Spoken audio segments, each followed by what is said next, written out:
నమస్తే, welcome to Kaloji TV. ఏదైతే రాష్ట్రంలో కొండా సురేఖ ఇష్యూ తర్వాత సినిమా పరిశ్రమ మొత్తం ఒకటై కొండా సురేఖ మీద ట్వీట్ల వర్షం కురిపిస్తూ ఉన్నారు. అటు ప్రతిపక్షాలు కేటీఆర్ అభిమానులు ఎవరైతే ఉన్నారో వాళ్ళు కూడా ఆ ట్వీట్లను షేర్ చేస్తూ ఉన్నారు. అయితే తెలంగాణ రాష్ట్రంలో ఉన్నటువంటి మంత్రి పైన, ఒక బీసీ మహిళ పైన అనేక విధాలుగా వాళ్ళు ఒత్తిడి చేసే ప్రయత్నం చేస్తారు. మరోవైపు కొండా సురేఖ మంత్రి పదవికి రాజీనామా చేయాలని చెప్పేసి కూడా కొంతవరకు నినాదాలు వినిపిస్తూ ఉన్నాయి. ప్రస్తుతం మనతో పాటు హైకోర్టు అడ్వకేట్, పొలిటికల్ అనాలిసిస్ చేస్తున్నటువంటి శ్రీనివాస్ రెడ్డి గారు మనతో ఉన్నారు. ఒకసారి ఆయనతో మాట్లాడడం. సార్ నమస్తే. నమస్తే సార్, కొండా సురేఖ గారి ఇష్యూ వింటున్నారు కూడా. ఈ కొండా సురేఖ ఇష్యూ ఎట్లా చూసుకోవచ్చు సార్? అంటే ఇప్పుడు ఒకటండి, ఇప్పుడు ఆమె పబ్లిక్ లైఫ్లో ఉన్నప్పుడు సరే ఆమెకి ఎవరో దండ వేశారు, అది వైరల్ అయింది, ఆమె కొంచెము నొచ్చుకున్నది. దాని తర్వాత కేటీఆర్ హరీష్ రావు గారు ఏదో ఐ థింక్ అతను అంటే క్షమాపణ మాదిగా ఏదో చెప్పినట్టుండు. అట్లనే మా బీఆర్ఎస్ వ్యక్తులు చేయలేదు, చేస్తే మేము ఉపేక్షించామన్నాడు. అక్కడికి అయిపోయింది. దాని తర్వాత ఆమె ఏం చేసింది, కేటీఆర్ మీద కోపంతో కొన్ని పదాలు అనరాని పదాలు, ఒక కుటుంబాన్ని, అది సినిమా ఇండస్ట్రీకి సంబంధం లేదు, it is not related to film industry. ఒక కుటుంబంలో జరిగిన ఒక డైవర్స్ ఇష్యూని ఆమె ప్రజా జీవితంలోకి లాగింది. సరే, ఆమె మళ్ళీ next day I think Congress party వాళ్ళు ఆమెకి ఇన్స్ట్రక్షన్స్ ఇవ్వటంతో ఆమె ఏమంటే ఆ స్టేట్మెంట్స్కి విత్డ్రా చేసుకున్నది. కాంగ్రెస్ పార్టీ అక్కడ వారు president, TPCC president Mahesh Kumar Goud గారు కూడా ఇక్కడితో ఆపేయమన్నారు. సార్, అక్కడికి మోరాలెస్ ఇక్కడ సద్దు మరిగింది. అంటే ఆమె వ్యక్తిగతంగా ఒక డైవర్స్ ఇష్యూని ఆవేశపూరితంగా చెప్పిన మాటలని అక్కడికి అయిపోయింది. కానీ ఇక్కడ నాలాంటి వ్యక్తులకి ఏమవుతుంది అంటే, ఇప్పుడు so many people from film industry suddenly jumped and they United. అక్కడ అందులో కూడా ఉన్నాయి కులాలు, మతాల పంచాయతీలు, అందులో కూడా ఎంతో మంచి చెడు ఉన్నది. కానీ ఈమె దగ్గరికి వచ్చే వారికే ఆవేశపడిపోయి తక్కువని అందరు కలిసి ట్వీటింగ్ చేశారు.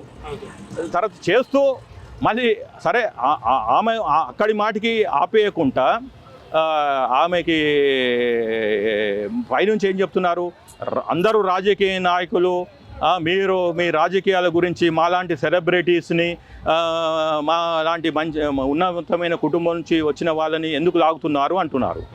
నేను ఏమంటున్నానంటే, అసలు మీరు సెలబ్రిటీసు, యాక్టర్స్ అయితే మీరు రాజకీయాలకు ఎందుకు వస్తున్నారు?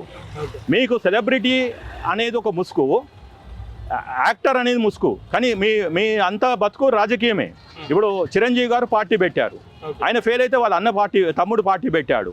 వాళ్ళు ముగ్గురు మీద బ్రదర్స్ ముగ్గురు నిలబడ్డారు.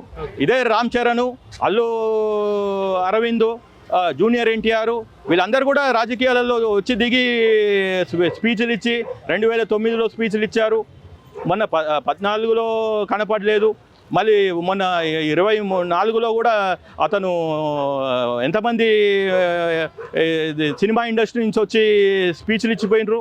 అలాంటప్పుడు మీకు రాజకీయానికి ఏం సంబంధం? అంటే మేము పౌరులము, మేము ఎక్కడైనా ఉండొచ్చు అని.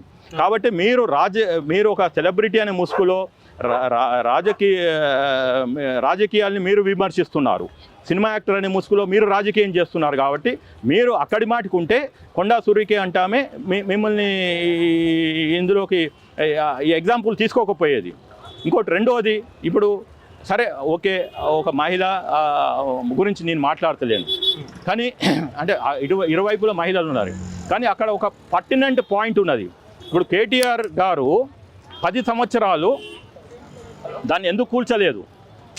ఏది నాగార్జున గారి అది కన్వెన్షన్ని. సో అక్కడ క్వశ్చన్ వస్తుంది. నేను ఇక్కడ ఎవరిని సమర్థిస్తలేను, కానీ ఒక పౌరునిగా నాకున్న హక్కు ద్వారా 10 సంవత్సరాలు అది ఇల్లీగల్ అని తెలిస్తే వాళ్ళు ఎందుకు కూల్చలేదు? కేటీఆరో లేదా ఆ ప్రభుత్వము ఇప్పుడు రాంగనే ఎందుకు వీళ్ళు కూల్చారు? హైడ్రా ఫస్ట్ రాంగనే కూల్చింది కదా. సో అక్కడ రాజకీయం ఉందా, లేకపోతే లావాదేవీలు ఏం జరిగినాయి, పైసలు జరిగినాయి, అదొకటి. ఇంకోటి, ఈ ప్రభుత్వం కూడా ఇది ఫోన్ ట్యాపింగ్ అని చెప్తున్నారు. ఫోన్ ట్యాపింగ్ అని చెప్పి ఇప్పుడు 3-4 నెలలు ఎంక్వైరీ అయిపోయింది, ఇంకెన్ని నెలలు ఎంక్వైరీ చేస్తారు? సో డ్రగ్స్ కేసు అన్నారు. ఆ డ్రగ్స్లో అంతకుముందుకు రేవంత్ రెడ్డి గారు చెప్పారు కేటీఆర్ డ్రగ్స్ తీసుకుంటాడు, రా అమరవీరుల స్తూపం దగ్గరికి మనము నా టెస్ట్ నాది గోర్లు టెస్ట్ చేద్దాం, మీ గోర్లు టెస్ట్ చేద్దామని. అలాంటప్పుడు మీరు అది అంతా అయిపోయింది కదా, ఇన్వెస్టిగేషన్ అయిపోయింది, ఛార్జ్ షీట్ వేశారు. ఇప్పుడు ప్రజల్లో డౌట్ ఏమొస్తుంది అంటే ఏంటిది ఇది అసలు ఈ రాజకీయ వాళ్ళకి సినిమా వాళ్ళకి ఏంటిది ఇంత సంబంధాలు ఏంటిది, అంటే లావాదేవీలు ఏంటిది అనేది ఇప్పుడు క్వశ్చన్ మార్కుగా మిగిలిపోతుంది. సరే, కొండా సురేఖ గారు వారి యొక్క కామెంట్స్ని విరమించుకున్నారు, కానీ సమాజంలో ఎన్నో ప్రశ్నలకి దావిస్తుంది. సరే, నేను అక్కడ మహిళలు ఉన్నారు, ఎస్ మనం చాలా సెన్సిటివ్గా ఉండాలని కొండా సురేఖ గారికి అందరూ చెప్పినట్టు నేను చెప్తున్నాను. ఎట్ ద సేమ్ టైం ఈ పర్టినెంట్ ప్రశ్న సమాధానాలు క్లియర్గా గత ప్రభుత్వము ఇప్పుడున్న ప్రభుత్వాలు వాళ్ళు చెప్పాలి. లేకుంటే ప్రజల్లో ఈ యొక్క ఇన్సిడెంటు ఎన్నో ప్రశ్నలకి తావిస్తుందని నా యొక్క ఆలోచన, నా యొక్క అనాలిసిస్. ఇటు సినిమా ఇండస్ట్రీ వాళ్ళు మొత్తం కలిసి కొండా సురేఖ పైన ట్వీట్ చేస్తున్నారు, కానీ ఆమె రాజీనామా ఏదైతే మంత్రి పదవి ఉందో మంత్రి పదవికి రాజీనామా చేయాలని చెప్పేసి కొంతవరకు వాదనలు వినిపిస్తాం. అంటే ఈ ట్వీట్కు అంటే ఆమె చేసిన వ్యాఖ్యలకు రాజీనామాకు సరైన శిక్ష అంటారు? అది కాదండి. ఇప్పుడు ఆమె ఆవేశంగా మాట్లాడినా, అనుచిత వ్యాఖ్యలు చేసినా ఆమె విరమించుకుంది కాబట్టి అక్కడికి వదిలేస్తే అందరికీ మంచిది. లేదు అంటే ఇంకా సమస్యలు జటిలమవుతాయి. వారు పార్టీ ప్రెసిడెంట్ అదే చెప్పారు. కాబట్టి ఈ డిమాండ్, రాజీనామా అనే డిమాండ్ ఇప్పుడు తీసుకొస్తే మాత్రము ఇంకా అది వైల్డ్ ఫైర్గా ఎక్కడికో వెళ్ళిపోతుంది. అది అనవసరంగా సినిమా ఇండస్ట్రీ వాళ్ళకే మెడ చుట్టుకుంటుంది. ఎందుకంటే ఇప్పుడు రాజకీయాల బేసిస్ చేసి సినిమాలు ఎందుకు తీశారు మీరు?